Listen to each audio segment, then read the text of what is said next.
since ever, I wanted to be an architect. And this is because my father, he didn't finish, but he was almost an architect. And I guess I had this feeling always in my head that I wanted to be. And so since I was I don't know, 4 years old, if anyone asked me, I would say architect. And then when it was time to choose, I thought, because in the last year of high school, when you have to run for the universities and to apply for the universities, I thought I didn't have enough, because you need the grades now to be able. And I thought I didn't have enough because I was not so good at mathematics at that time, and, and I was having some trouble. So I thought maybe I should check for alternatives. And so I started to check other courses, and I discovered there was this conservation and restoration in Portugal, because it's not so common in the rest of the world. And I started investigating about it, and I really fell in love with it. And I thought, this is actually better because I can be working with architecture still, but I will be preserving it. So I will be touching it instead of just drawing. So it felt even more right than before. And then in the end, it was funny because actually I had the grade to enter in architecture, and I entered in architecture because I applied for 2 universities of architecture and conservation and restoration. And in the end, I chose conservation. So, and I do not regret it at all. But that's it. That's how I end up doing conservation of architecture.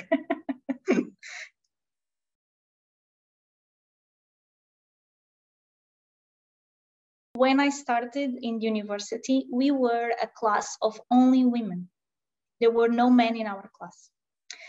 And it's not a big class, we were just 15, but it's common to be more women than men. But when I started working, it was the opposite, because I chose a field that it requires for me to work in monuments.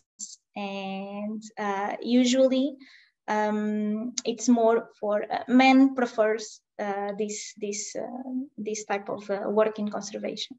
So usually, if you look statistically speaking, in conservation of monuments, it's usually more men working than women. So when I started working, it was funny because I was in the opposite universe. So instead of being only with girls, I actually started having male co-workers.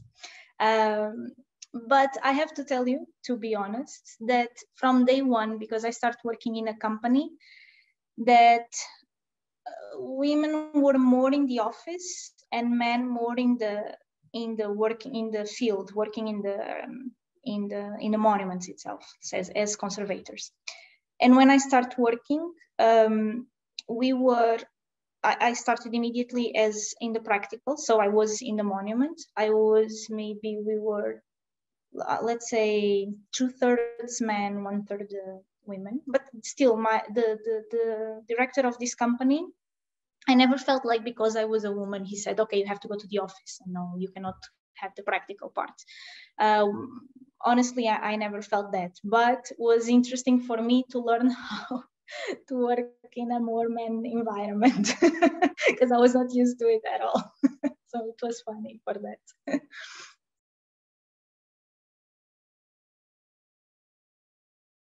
Times or difficulties, I personally, I never felt. There was one moment that for me was probably the hardest one, was when I was the only woman working, and I not just working in the monument conservation, but I was doing the coordination work. So I was responsible for a team that was just men.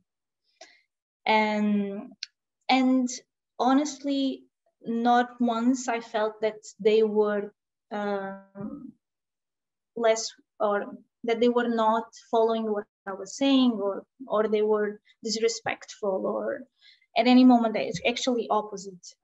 They were always very respectful in that specific time. Besides that, it's tough for me because I don't have a sad story about me being, because I was a woman and you are more fragile, you cannot hold a bag of something because we have to carry a lot of weight. But no, actually, no, I don't have it. And even in terms of directors, because I always work for, most of the times I work for men. Also, no, I never felt like they were choosing me for a specific job because I was not able while men could do it. In that place, in where I worked, in all the environments that I worked personally, I never felt that. But maybe I was super lucky. I don't know. Not once I felt like because I was a woman that someone was treating me in a different way.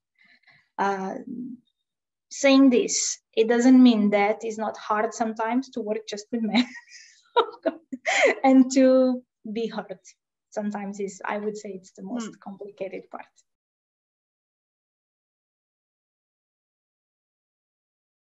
There was one time I was working again in the coordination of a conservation project, and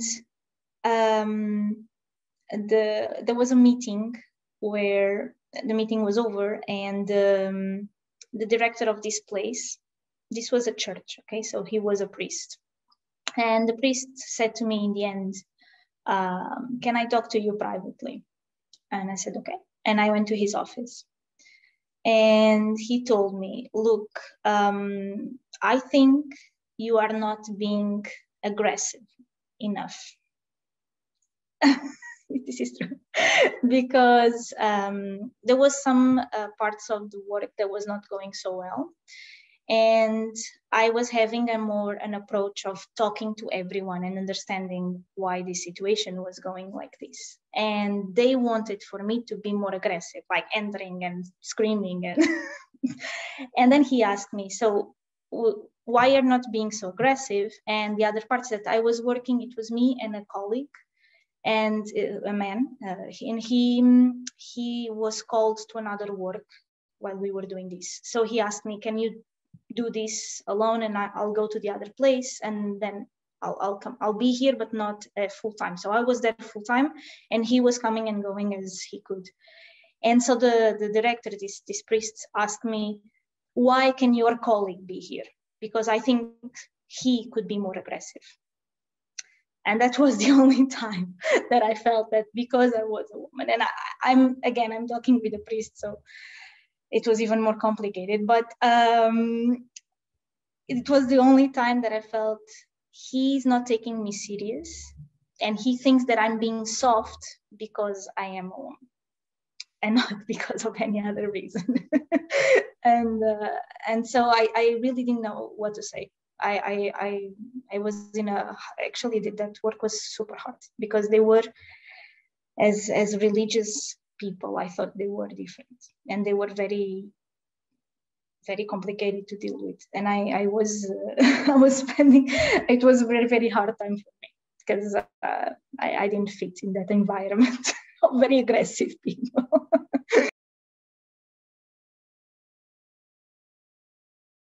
When I was doing the PhD, well, because I did the PhD half here in Lisbon and half in Minho. And I have to say, because it's an engineer department, of course, and Abide knows this better, it's more men than women. But this is general, no? In any university, I guess here in Lisbon is the same. And here in Lisbon, it's more women. Actually, most of the directors and professors are women, yes. Only the men actually are outside of the department, are the ones that come to give physics or mathematics. They are not from the department. So yeah, mainly it's women. Then there in Minho, I only deal with men if I'm, all the professors that I talk to are men. But now, for instance, when I was working, because even during my PhD and before, when I was already working as a conservator, And now that I'm still working as a conservator, and now I just started a new job as a professor.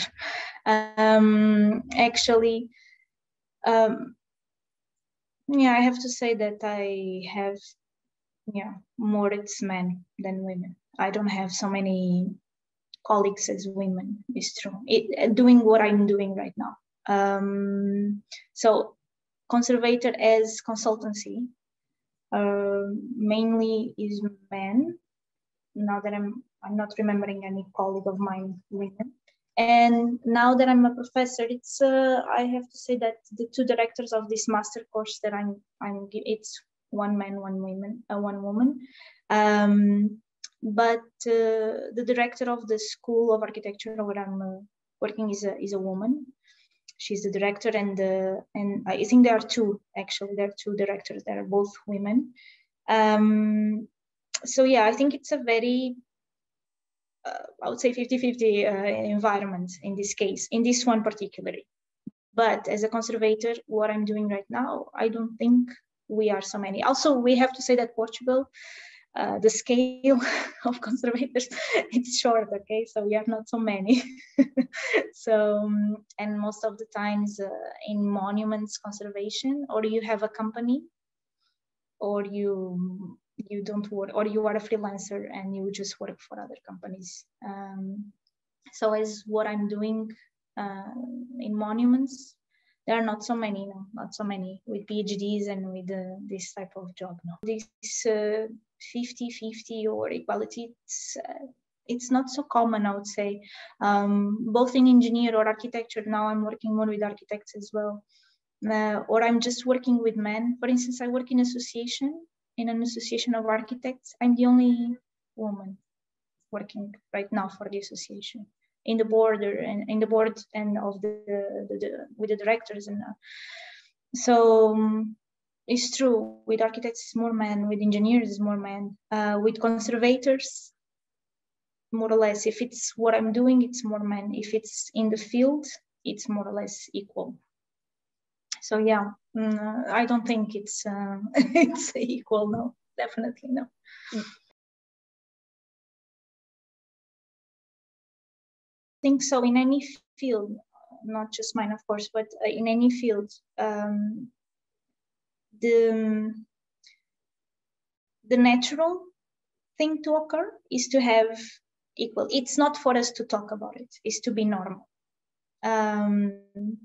And so when we have to talk about it and say, look, this is not normal, is because it's not okay. So I think if we're still talking about it, if we're still saying, is there enough women? Is it equally? No, it's because there's something wrong.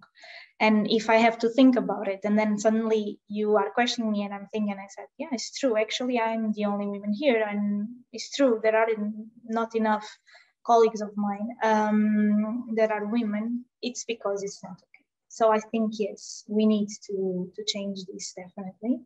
And it comes with education, and it comes with awareness, and it comes with having equal opportunities. And I think we have it now, but it's still a way. We started much later this path, so that's why we are so late, unfortunately. It's probably happening because we are still in a society that women is seeing for having a family. And when it comes to our profession, having a family can have a weight, because the time we have to spend, it's much lesser. And it requires for us to travel, and well, not nowadays, but go to conferences and be there always, not say no to everything. I remember this when you start a job, it's normal for people to advise you, look, say yes to everything. If you have to work more hours, you have to go there, if you have to, whatever. And this is something that sometimes we women think twice, because maybe we do not want to compromise our personal life because we want family, while to men is not asked this. And while you don't have equal family rights, because why women and men do not share, for instance, when they have a baby, why women has to stay much more time than men, and not even that enough in Portugal, please. And these type of questions are not required to men and not asked. So as a woman, and I'm starting a career, maybe I'll think twice if I can achieve that, or if I will take longer for me to achieve that position, because maybe I want a family. Or if I don't want, perfect. Also, I can just be oriented to my career and travel and do exactly what I want, what I feel happy. But when this comes to the table, maybe it is a big weight. Saying that, also in terms of opportunities, I feel like right now we are in a good way, in a good path, but still I think there are still some jobs, and especially maybe in engineering, I'm not sure, that if you have to choose between a man and a woman with the CVs, and you have to choose, maybe there are still this, and here in Portugal you have this a lot, that they would look and say, maybe we prefer a man. They'll have more experience. They will not bring this family issue, so they will have more time available. So I think all these things are still topic, are still here. It's not a ghost. It's not something that will go away eventually tomorrow. But things are changing, and I think our society is evolving. And education, it's everything. For me, education, it needs to start in schools. When I mean education, I mean from 5 years old. So yes, I think things are changing slowly. It's just, as I was saying, women have a very short period of time to evolve, and look what we have done in the few years that we had.